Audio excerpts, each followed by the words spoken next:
parte de Creasti Oralbino está sumamente contento de portar aqui na YMCA para uma tarde hobby especial na onde nossa team up com o dentista Marial Hocanil para dar emocionar curso interativo na onde nanta sinha como para por cuidar na boca devidamente.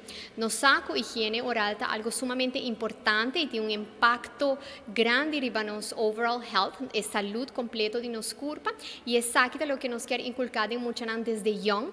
Pensei nós aqui com o dentista Marial Hocanil, ela compartilha que muito diferentes tips, truques que tá regime oral de higiene eficaz. Vou por a mira que é muito tá hobby interessar de tópico aqui fazendo hobby pergunta e nang ahaya na final de sessão ng brochure award que tá autêntica que nang asinha devidamente com na meste cuida ng gente nang pananting boca bonita pero também saudável. Como representante de marca ng Creasti Oralbiki ng Naruba para compra é sumamente importante que nós por duna também lo que é parte de educação na comunidade para por sinha de com é sina importante para nos esquecer nos gente devidamente e cuida de nos boca de uma maneira eficaz. Mabor invitado di compra pa Oral-B and Crust pa mi porduna charla na muito na kinana YMCA. Esse é bem hopi leuk, muito na tata hopi attent ina tata puntra turcos. Mita quero com a foralogracia na algum coisa extra, dus mita quero com etata tarde exitoso.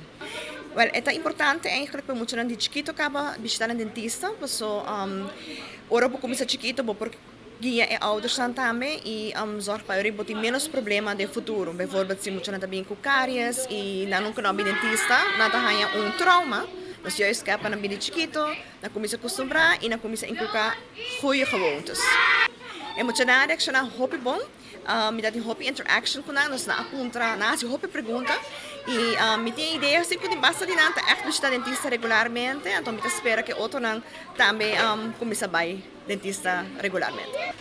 Kami tatu experiência hobby great de por atrás que muito nang awe e junto com Crust, dando conscientização sobre a importância de nos limpeza bucal, especialmente para sobre que me acaba de vir back para New York, caminho como atrás com Smile Train, que é a organização afiliada com Miss Universe, anto para por trazer back a importância de limpeza bucal para a gente não, mas também para nos parte de alimentação. Mahaya hope great ko yung mucha na reaksyonan. Ito itong surprise pa nang nanodota sa kumirabing. Inahasi mi cierta pergunta nang kuminavaruat. Napuntra mi simita pipade un castel e simita un reina de verdad.